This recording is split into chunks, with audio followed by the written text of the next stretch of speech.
Jiménez. Moltes gràcies. Bon dia a tothom. Avui exercim un dret que poques vegades es sol emprar. Exercim el dret de participar directament en qualitat de ciutadans de peu en un ple del Consell Insular. I ho fem perquè ens trobam davant un tema que mereix un tracte especial. L'actual equip de govern impulsa de manera anticipada la revisió del Pla Territorial Insular, el PTI, i ho fa en un context de crisi econòmica important. Una crisi que no és només de Menorca, com ho demostren les intervencions europees sobre diversos estats, inclòs l'estat espanyol.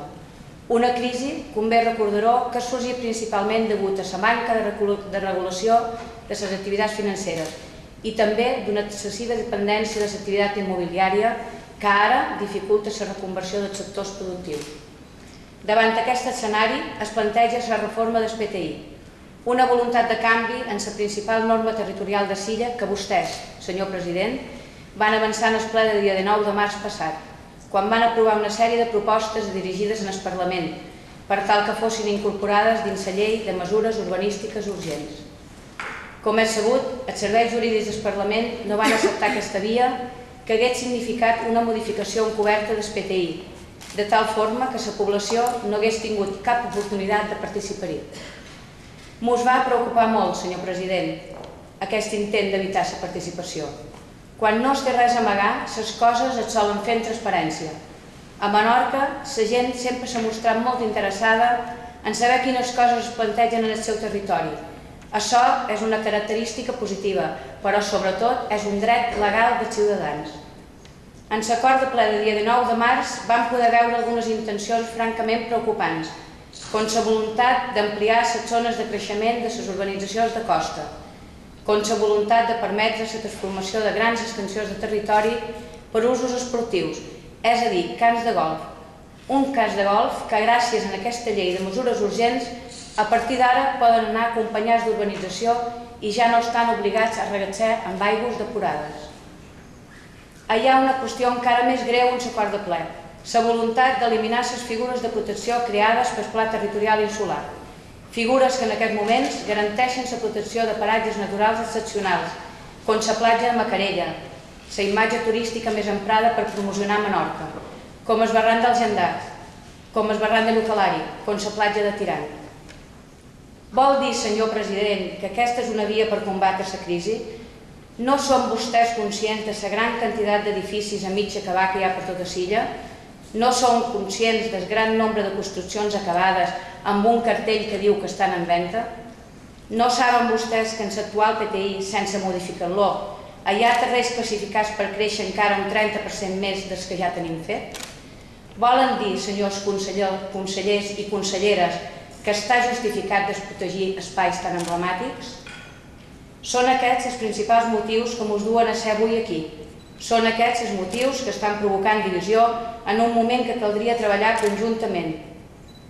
Creix la impressió que alguns grups de poder s'han obert camí dins l'equip de govern i estan intentant aprofitar l'excusa de la crisi per requalificar els seus terrenys en la promesa d'inversions milionàries i de llocs de feina, per aconseguir especular amb el territori. És la vella estratègia de sempre, la mateixa que s'emprava a Menorca en els anys 70, quan es volia urbanitzar Cala Turqueta, l'Albufera del Grau o la pròpia Macarella. El passat mes de febrer, Menorca va acollir una cimera on la nostra illa va resultar elegida seu mundial per al desenvolupament sostenible. Seu mundial per al desenvolupament sostenible. Més que mai, doncs, s'hauria de tenir clar el concepte de desenvolupament, que molta gent confon amb creixement. El creixement es sol mirar amb el producte interior brut, el PIB. El problema detectat ja fa molts anys és que el PIB dona per bones coses que no ho acaben de ser. Si consumim garrafes d'aigua perquè l'aqüífer està contaminat, el PIB augmenta. També augmenta si generem molts de residus, si consumim més energia fòssil o si hi ha més accidents a les carreteres.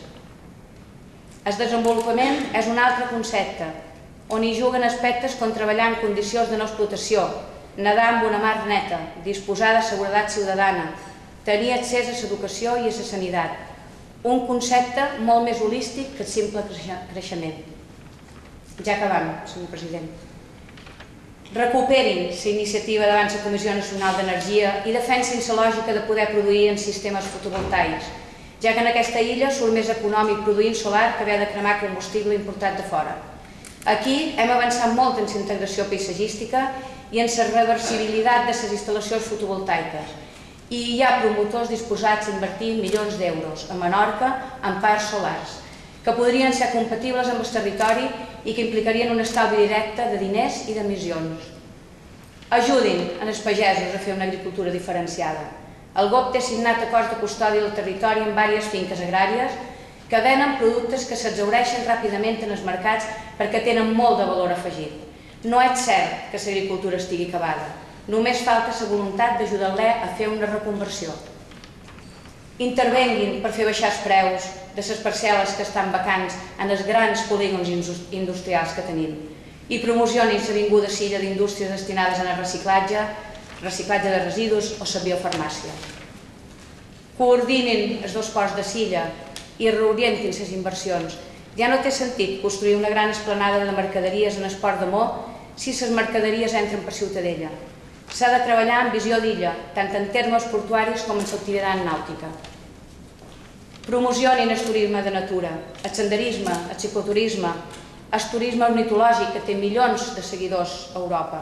Ajudin a fer realitat més reserves marines que recuperen el peix de Silla i que faciliten moltes activitats econòmiques complementàries. Emprin Menorca, senyors consellers, però no la consumeixin.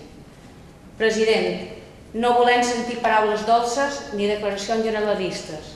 Només li demanem que la seva estratègia econòmica no pretengui basar-se de nou en més urbanització o en la destrucció de paratges naturals que són bàsics per a la nostra economia i la clau de volta la qualitat de vida d'aquesta illa. Quines mesures pensa prendre la presidència d'aquest Consell per tal que la modificació del Pla Territorial Insular es tramiti facilitant la màxima participació ciutadana i no es tradueixi en perill d'urbanització de més territori menorquí? Moltes gràcies.